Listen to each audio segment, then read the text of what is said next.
Good morning. I'm Keith Johnson. I lead our insurance digital practice at Exl, and I'm really excited today to have a great panel. We've got Bruce, Sophia, who's actually substituting for, hold on here. Slides?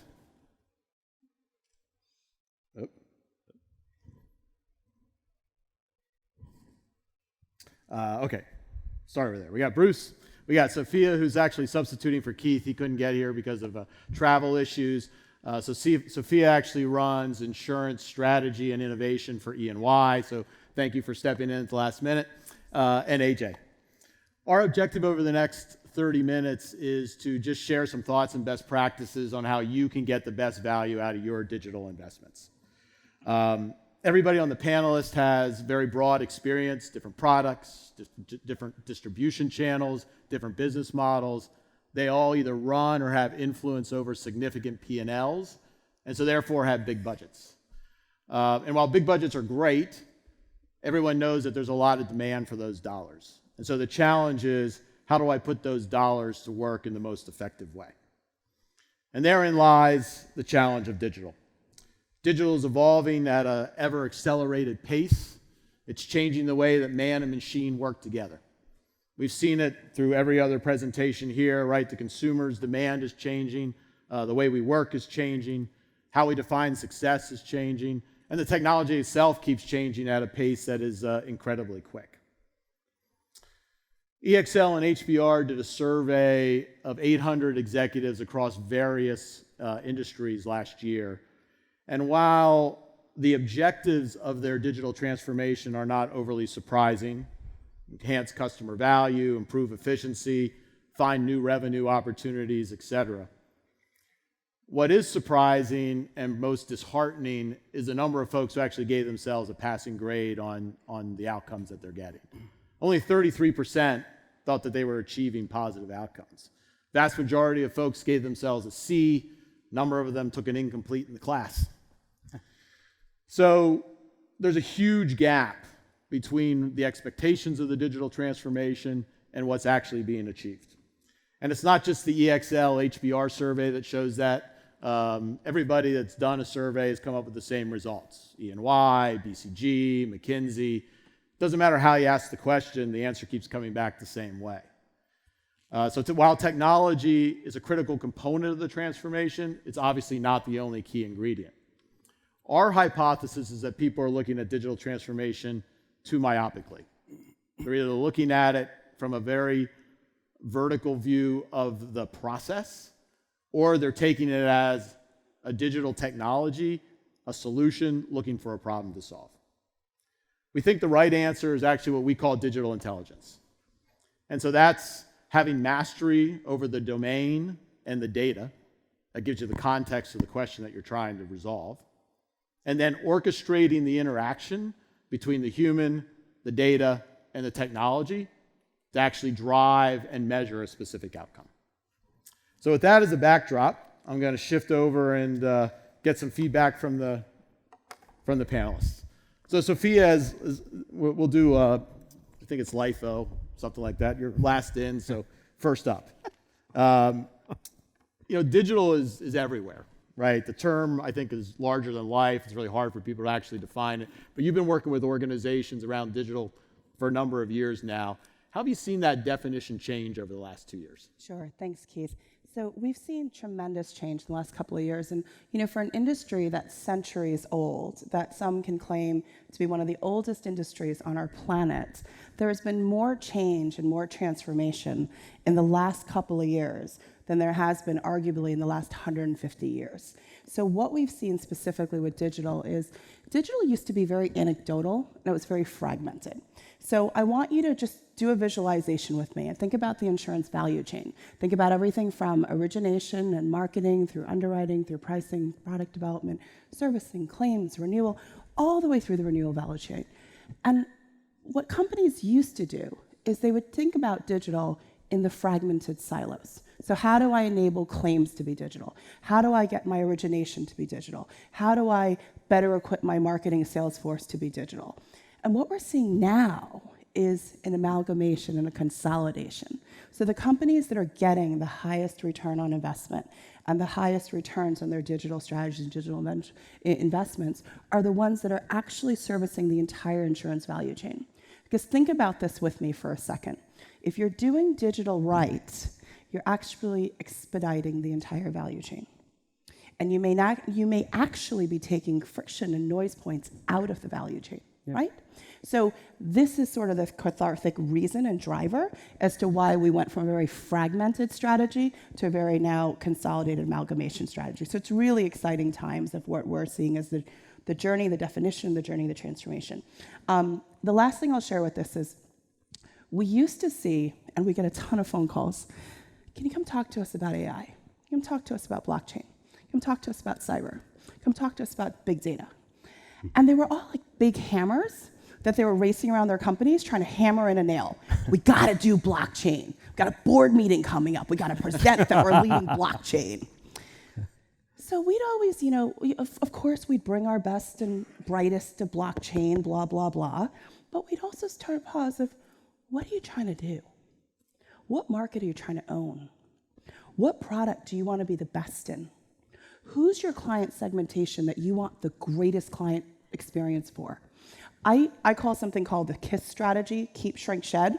Believe it or not all your clients are created equal. And 20% of your P&L, I promise you, generate 80% of your profit.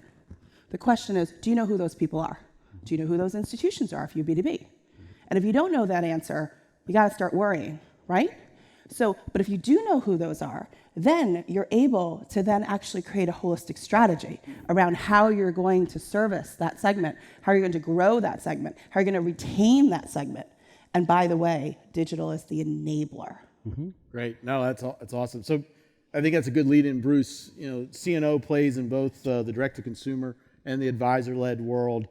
So how are you taking your digital approaches to each of those business models? Yeah, so just as context, CNO is a life, health, and wealth insurer.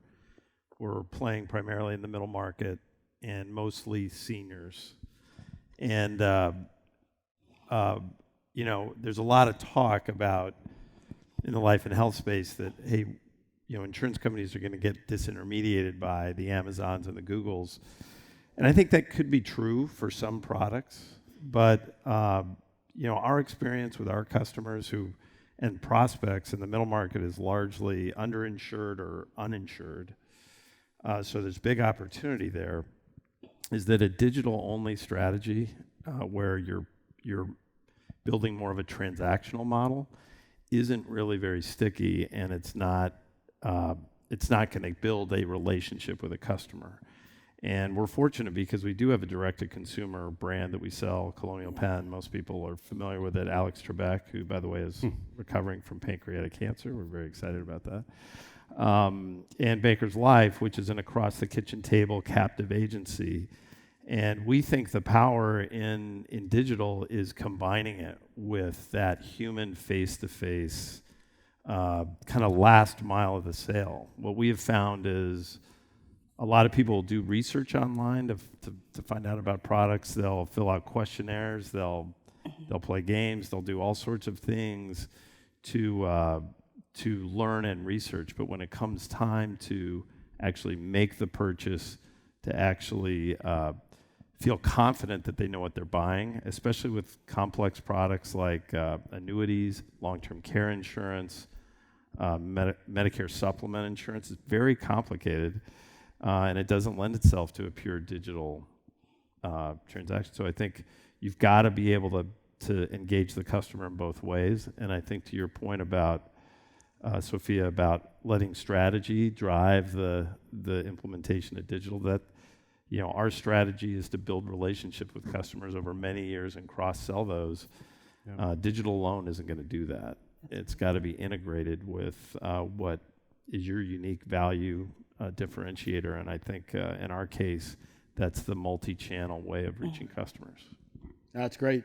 So, AJ, people talk about digital. I think obviously technology is the first thing that jumps into everybody's mind, but it's not just about technology. It's obviously about people as well. Yep. how is digital transforming your workforce, and how are you guys preparing for it? So we think about it, I think about it as creating capacity to allow our folks to do what they love and to do what matters most to our customers, and letting digital or technology do the dirty work that's behind that, right? So there was a great tagline this year from TurboTax that said, "Man, I love technology, but it's infinitely better with people." And I think that is just spot on, right? So I think about it as, Bruce and Sophia have both said it, we are a people business in life insurance financial services. And so we should look at it as it's not people versus technology, it's people enabled by technology. And that's how we're looking at it at the Standard. And so then as leaders, we also have to think, well, hey, if we're gonna, if I'm wanting to invest in RPA or other digital solutions, what does that mean for my employee base, for our workforce, right? So a couple of things. Say we have to rethink perhaps, how do we hire and how do we develop new talent? One of the things that we've noticed, because we've done some work in the last year, we have a lot smaller of a feeder pool of entry-level folks, and so we have to think about what does that mean. We're also asking ourselves when we're hiring, are we hiring for bandwidth? People that are fungible that can move around the organization, or are they one-trick ponies and they can just do this one job and only that job well? And finally, it's also around how do we retool and repurpose, upskill our current employee base, because you know what? We need their experience and their expertise to really deliver value to our customers, and so we need them to be on board with us. And just we started our journey at the Standard in 2017 in sourcing, and I joined the company in the summer of that year, and we brought Exl'S in, and we looked at what were some of our RPA and sourcing opportunities. So over the course of less than 12 months, we were able to implement 13 robotics processes and build a service team in the Philippines of just under 100 people. And we did that, and of course that's going to create a lot of concern for our people. So one of the things that we did, and since I was brand new, I said, let's give them a sort of guarantee. And that is that if we tell them that, hey, if you want to work in, I was in retirement plans, or I'm in retirement plans, if you want to be in retirement plans, and if you're performing at the performance and skill level that we require for your position, and you're willing to learn a new role or take on a new position should your role be impacted, guess what? You've got a job here at the Standard in retirement plan, so don't worry about it, right? That, I'll call it that guarantee, kind of, it diffused some of that angst and concern that people are going to have, like what's going to happen to me, and help them engage more around helping us think about what are the right opportunities, and what can we get off your plate so that you can really focus on things that you want to. And the neat thing is we did this, and we were able to do this transformation without one layoff, without one RIF. And I think it has built now an environment for our people to keep bringing us new opportunities, new things. We think that should be a new robotics opportunity. We think that should be done by our service team in Cebu, and I think that's been great. So I just appreciate the partnership with Exl'S too. They've been a great partner in helping us through that process. AJ, thanks. I think when we talk about digital and people working together, I don't always think about the ideation component of it. Yeah. I think that's a great addition. So Sophia, again, you get the opportunity to see lots of different players and different approaches to bringing the employees along on the journey. What are some of the best practices you're learning out of that? Sure. So there has been some concern and some fear around, does digital displace humans? And does digital remove roles? And really, I want you all to do a bit of a paradigm shift with me and think about the following. Think about the industry that we're in. We are in one of the highest purpose, highest, most noble professions. We insure lives. Mm-hmm. We insure cities, states, countries. We enable society to grow and evolve. If it weren't for insurance, people couldn't drive cars, we wouldn't have homes, we wouldn't build skyscrapers that are getting higher and higher and higher, a little scary. That said, anyone see that pool they're trying to build on the 155th floor of Dubai, but moving on? Want to know who the carrier is on that one. So in an industry where we provide such a noble purpose, but yet, who knows what our industry returned last year as a combined ratio? Shout it out. Shout it out. Come on. We didn't make any money Right. Higher. 105. Higher. Wow. Higher. 111.8, right? So in an industry where the world's risks are becoming more complicated, our industry yet still hasn't figured out how to drive profitable growth. And I think that's where digital comes in. So now let's get to the brunt of your question around workforce attraction, workforce retention, workforce involvement. We also know that our industry has a bit of a bias in age in our current executive and workforce, right? So there's one stat that we recently read in a trade publication that within the next 10 years, the industry will lose over 1/3 of its workforce.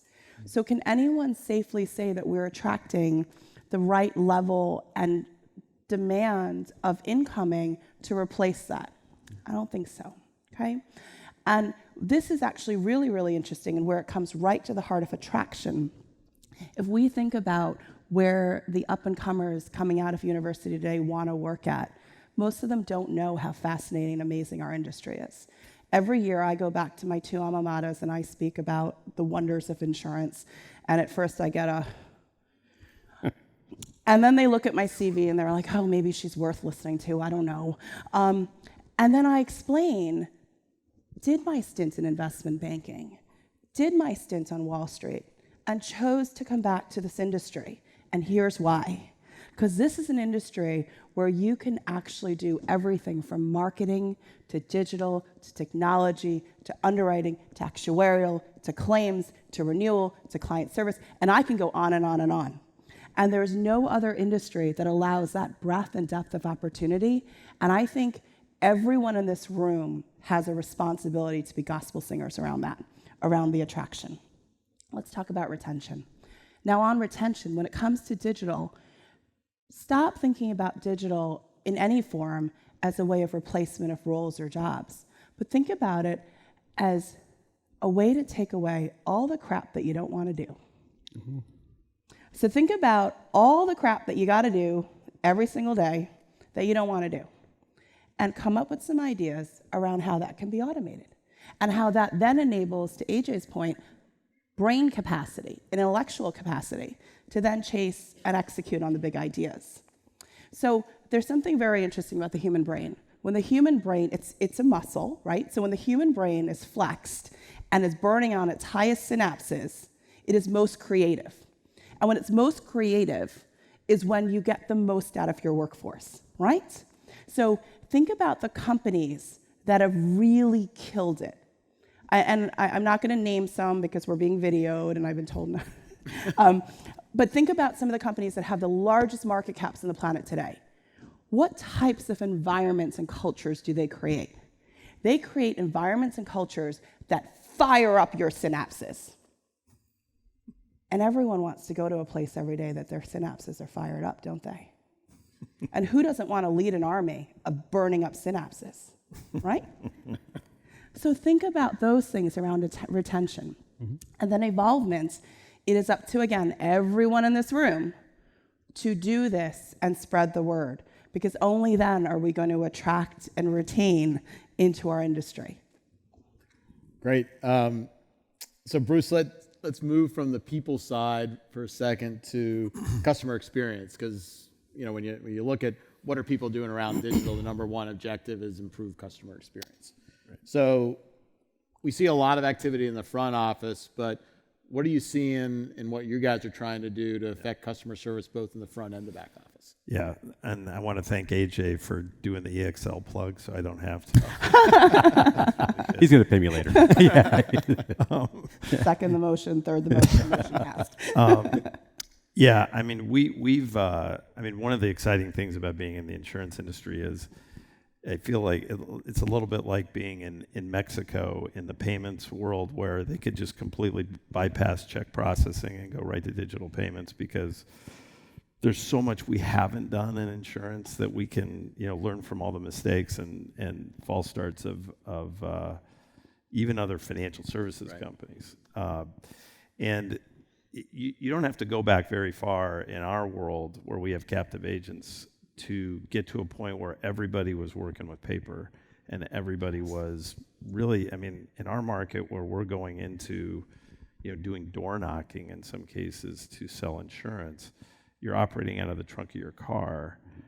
You're doing it with paper. Well, that's all dramatically changed, right? We're doing, e-app. So much of that's been digitized all the way back through underwriting. More and more opportunities to automate underwriting, utilizing a lot more available data sources for that. But to me, the big power is if you can link the back office to that front office. And today, that is very difficult to do. Now, we feel fortunate because we have captive distribution that we can do that, so that when someone comes in to us, either through the front office or through the back office, we can build capability that makes us holistically aware of what that customer is doing, how their life is changing, what they're, how they're evolving in their relationship with us, and we can build a rich conversation with that customer where they want to be met, either through self-service, either coming into one of our contact centers. Often they want to talk to an agent because they want to have a more sophisticated customer. But the most exciting thing is when we recognize an opportunity that they aren't even aware of, where they come to us perhaps through the back office, and we recognize an event in their life has changed, and now we can proactively, kind of urge them into a conversation. Hey, it sounds like something's changing. How about if we have your agent come out and meet with you and have a conversation? People are very receptive to that kind of relationship, and I think 7 years ago, 5 years ago, you couldn't really even think about that kind of connection unless you were willing to build lots of manual bridges between the back and front office. And today that's all changing with digital technology. So we're excited about that. Yeah, I think building those bridges is key. And so, AJ, you guys are obviously in a slightly different space in the retirement world. Yeah. How are you trying to build those bridges to drive better customer experience? Yeah, so I'll give you just 3 examples. Our first is around our relationship and account management organizations. We do quarterly plan reviews with our sponsors and advisors at the Standard. And prior to robotics, we would have 3 people spend 3 weeks to assemble the quarterly plan reviews for 20% of our plans. And the reason 3 people for 3 weeks, because on the first day of the next quarter, they would pull as many plans as that ended up being 20% before the information changed the following day. Now we apply robotics, and we're able to do that process in less than 12 hours for all 100% of our plans. And this is back to people saying they hated that job, right? And so that was the very first thing that we robotized, and they love it, and they love it. And the neat thing is that we've even, the first time we did it through robotics, it took 30 hours. And the last time we did it, it took less than 12 hours. So we're continuing to optimize that process as we go forward and find more capacity. And this also then gives our folks the opportunity to actually spend time consulting, right? Not assembling, putting data together, but rather consulting around that data and helping people and sponsors and advisors understand what is the health and the wealth of that plan and the participants that are part of that plan. The second example is in the contact center. It's 3 areas that we're actively exploring right now. The first is the area of speech analytics and using sentiment analysis and inflection and keywords, phrases to understand what's frustrating customers and what do we do to respond to that. Is that because of a rep who's not trained well? Is it because a product that doesn't resonate or service that's not that's not been done well? So if we understand that sooner and we can respond to it, that's fantastic. Chatbots. Chatbots are an opportunity to say, hey, when you're just calling to find out, did you get my claim or is my check in the mail? You are more than happy to get that from an automated system. So it gives our reps more time to focus on the things that are important to our customers. And so those are some of the things that we're doing in the contact center. And then finally, new business. Our new business setup process used to take an hour and a half to put our initial get a new plan in. It takes an hour and a half for a person to set that initial record up in the system.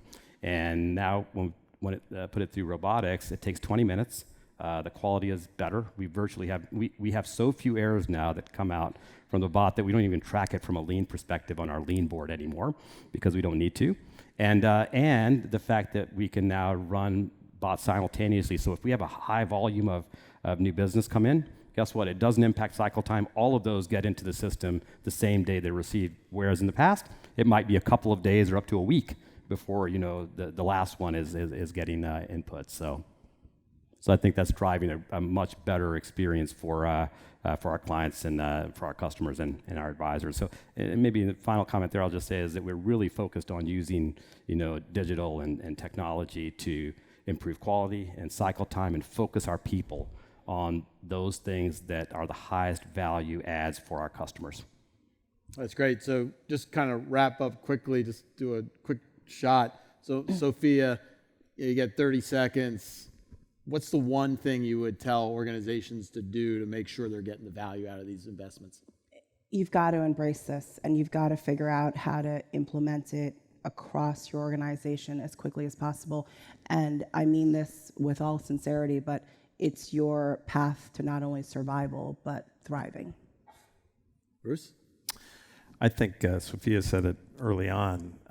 You got to let the strategy drive this technology. If you're just trying to do something so that you can say you're digital, or I think blockchain's a great example of that, you're missing the point. Go back to what your core strategy is. How are you going to accentuate that through digital technology and digital investments? AJ? I say address the fear and anxiety that people have around it so that they can embrace it, because the faster they embrace it, the more you're going to get out of it. And the more they're going to tell you where all the bodies are buried, where all the real problems are, right? So, and that can be a good thing for the organization. So, Great. Thank you guys very much. Thank you to the panel. Appreciate it. thanks. Thank you. Have a great rest of the day.